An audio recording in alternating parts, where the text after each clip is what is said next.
Doctor Strange, le grand sorcier suprême, l'un des plus puissants héros du Marvel Cinematic Universe. Entouré de mystères, il fascine par ses pouvoirs mystiques et son charisme démentiel. Mais tout personnage digne de ce nom a forcément quelques secrets et anecdotes. Salut à tous et à toutes, c'est Endo, et aujourd'hui, on va parler de Doctor Strange.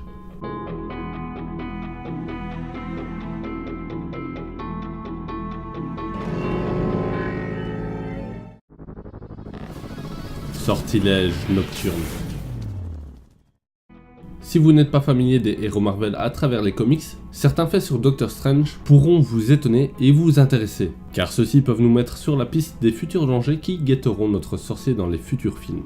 Et en ce sens, celui-ci devrait vous plaire, car chaque soir, Doctor Strange a une habitude assez particulière. Ce dernier en effet récite un sortilège avant de s'endormir. L'utilité, il le fait dans le but de se protéger du terrible Nightmare. Mais qui est-il ? C'est l'un des plus terribles adversaires du sorcier suprême. Apparu pour la première fois dans Stranger's Tale numéro 110, il est le dirigeant d'une dimension de rêve dans laquelle il torture des humains durant leur sommeil. Strange lance donc chaque soir un sort pour s'en protéger. Mais nous avons tous des moments de faiblesse et Strange ne fait pas exception. Car un soir, il oubliera ce fameux sortilège. Il se retrouvera alors dans la dimension que contrôle Nightmare et sera dès lors torturé par ce dernier. Heureusement, le sorcier est l'un des plus intelligents héros du Marvel Cinematic Universe. Il réussira donc à s'échapper grâce à quelques illusions. Sauvé par un révérend. Dans l'une des histoires centrées sur Doctor Strange, le Marvel Première numéro 14, est introduit le personnage de Sea Snake, un puissant sorcier du 31e siècle. Celui-ci nourrissait l'envie de devenir un dieu omnipotent et de recréer l'univers comme il le souhaite. Cependant, à son époque et dans cet univers, la magie n'est pas sans limite. Et comme une grande majorité de l'humanité en utilise, il est difficile d'en acquérir une assez grosse quantité pour accomplir ses desseins. Sea Snake contournera cet obstacle qui se dresse sur son chemin, en voyageant dans le passé dans des époques où la magie était abondante, pour acquérir assez de magie pour s'élever au rang de dieu. Et si l'histoire vous plaît, je vous invite à la découvrir par vous-même, car le fait dont j'ai envie de vous parler n'est pas celui-ci. Celui qui m'intéresse, c'est celui autour de cette histoire. À l'époque où sort ce numéro réalisé par Frank Brunner et Steve Englehart, la religion occupe une place assez importante auprès des Américains. À la lecture de cette histoire, Stan Lee était prêt à faire retirer de la circulation ce numéro qui mettait en scène un personnage s'auto-proclamant Dieu, et qui aurait pu faire par conséquent une mauvaise pub à l'entreprise. Trouvant cela injuste après tout le travail fourni, les deux compères mettent au point un plan. Ils écrivent une fausse lettre et se font passer pour le révérend Billingsley, venant du Texas, l'un des états où la religion est le plus marquée. En se faisant passer pour ce religieux dans cette lettre, il confie à la boîte qu'il adorait cette histoire et que c'était même l'une de ses préférées. Suite à ça, ils reçoivent un coup de fil leur disant que le numéro pouvait continuer d'être vendu, mais que la lettre devait être intégrée au numéro. Une belle victoire avec panache qui ne s'est su que quelques années plus tard. Strange, l'Illuminati.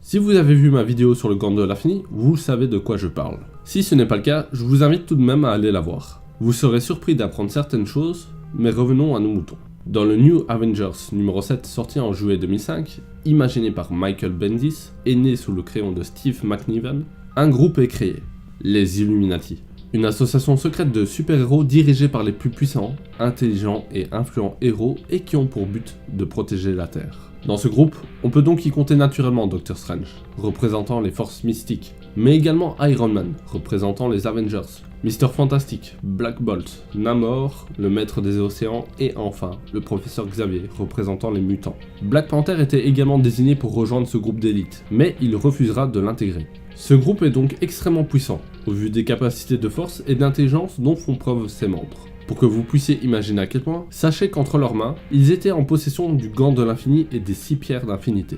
Encore une fois, si vous voulez en savoir davantage, l'épisode consacré au Gant vous en apprendra un peu plus. Le film de 1978. Beaucoup d'entre vous ne connaissaient peut-être que le nom de Doctor Strange, et ne l'ont découvert pour de bon qu'avec les différents films dans lesquels il est apparu. Mais saviez-vous qu'un premier film était déjà sorti auparavant, il y a de cela plus de 40 ans. Le film nous raconte donc l'histoire du sorcier suprême qui acquiert ses pouvoirs après un bon moment d'attente, et qui doit combattre un démon qui s'était infiltré dans notre monde. Le succès du film devait mener à une série télévisée, mais heureusement pour nous, ça n'a jamais vu le jour vu le film bancal qu'était ce Doctor Strange 1978.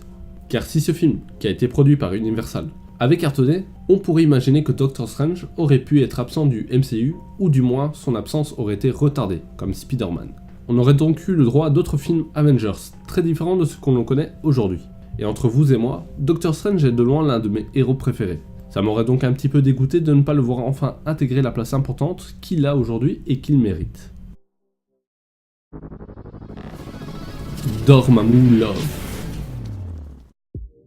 Vous vous rappelez de Dormammu, cet être cosmique que Strange a dû défaire ingénieusement dans le premier film. Dans les comics, il est également un adversaire de taille pour le sorcier suprême.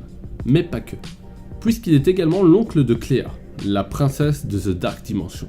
Une dimension mystique, et de ce fait, elle possède des pouvoirs quelque peu similaires à Strange.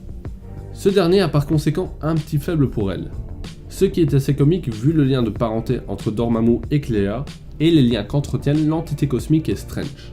Elle fait également partie des Défenseurs, équipe de super-héros créée par Strange pour protéger la Terre. Ce qui fait qu'ils passent beaucoup de temps ensemble, ce qui n'arrange pas forcément les choses. Voilà, c'est donc la fin de ce petit épisode posé. Je compte également sur vous pour aimer, vous abonner, activer la cloche de l'amour et partager cette vidéo un maximum.